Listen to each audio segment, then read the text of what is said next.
Okay, let's unpack this. Today, we're diving into something really central to modern medicine, but maybe a bit behind the scenes for most people: the global ion channel modulators market. Hmm. Think of it as a really key part of the engine driving treatments for, well, everything from chronic pain to heart conditions, even neurological disorders. Absolutely crucial.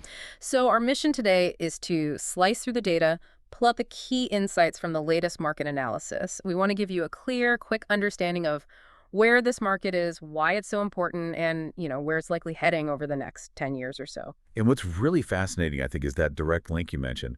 When we talk about ion channels, we're basically talking about tiny little gatekeepers on almost every cell.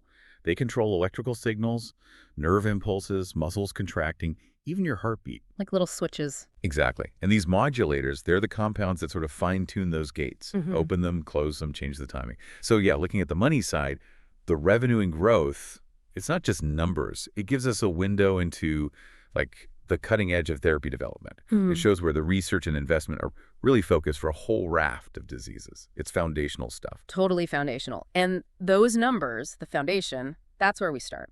Let's look at the global picture first. Our sources show that back in 2021, this market was already pretty big, over 11.2 billion US dollars in revenue, That's substantial. but definitely not standing still. Projections for 2025 push that past 12.5 billion.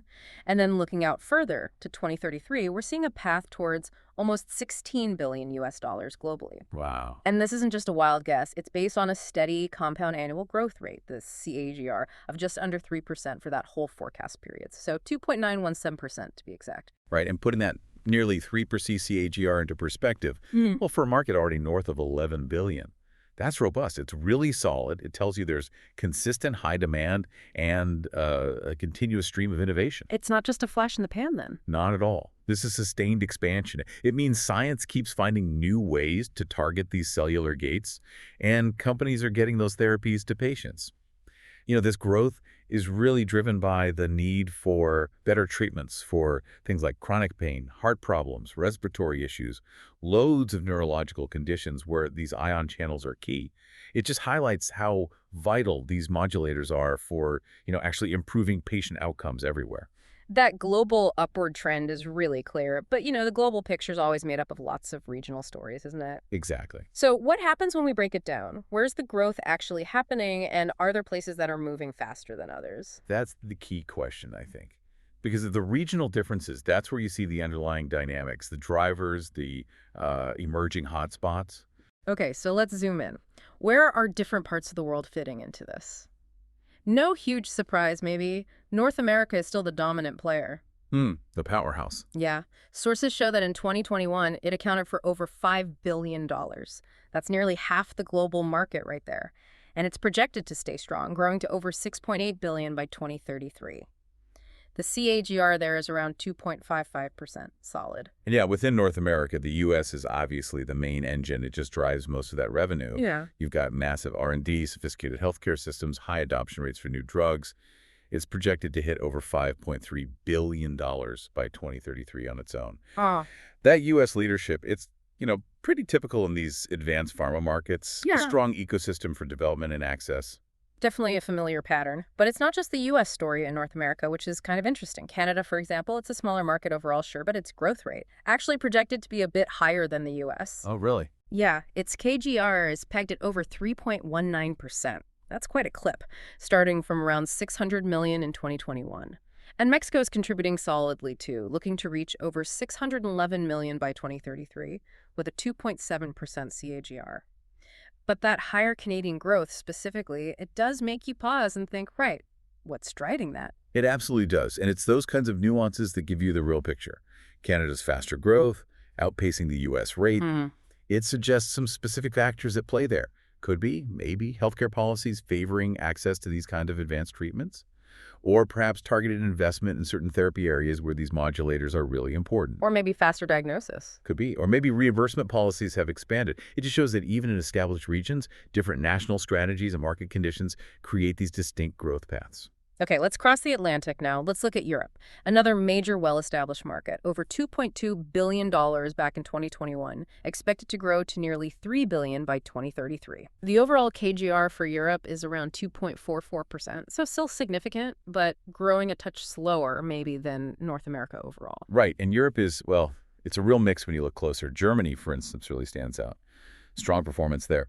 Projected to hit almost 630 million by 2033, and its CGR is robust, over 3.1%. So Germany's outpacing the European average quite a bit. Yeah, it reinforces that reputation Germany has as a pharma innovation leader in the EU, quick to adopt new therapies. And then you see some contrasts. The UK looks solid, nearly 2.8% CAGR, heading towards over 417 million. But then France, its projected growth is more modest, less than 1.9% CAGR, reaching about 363 million.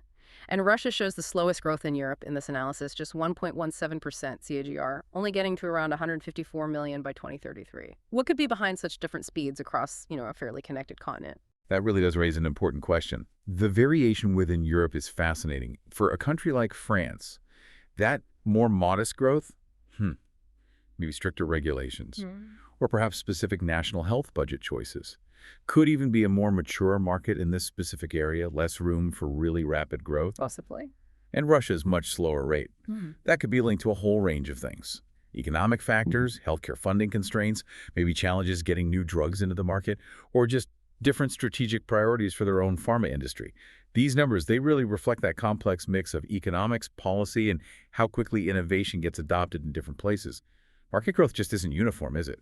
Even within one region. That's a really great point about policy and economics. Okay, now let's shift gears, because this next region is where we see some really dramatic acceleration. Asia Pacific. Yes. This market isn't just growing, it feels like it's got incredible momentum, almost like a seismic shift in the global dynamics. Its revenue in 2021 was around 2.1 billion, right? Sure. But it's projected to shoot up to over 3.4 billion by 2033. Wow, big jump. And the really striking thing, the CAGR, over 4%. That's significantly higher than North America and Europe. This region seems to be the next big growth engine. And what's fascinating is which countries are driving that. India, for example, is showing truly rapid expansion. Its CAGR is the highest in the region, an amazing 5.06%. It's projected to grow from under 250 million in 2021 to nearly 450 million by 2033. Over 5% growth rate. Yeah. It points to, a growing middle class demanding better healthcare, government pushes for domestic pharma production, maybe more local R&D focus too. India seems to be positioning itself as not just a buyer, but potentially a growing hub for innovation here. That is incredible growth. And China, of course, is still the regional heavyweight. Started near 660 million in 2021, projected to cross the $1 billion mark by 2033. Still a very strong CAGR to over 4.26%. So very strong. And beyond those two giants, you see really healthy growth across Southeast Asia, CAGR over 4.5%. Singapore, over 4.35%.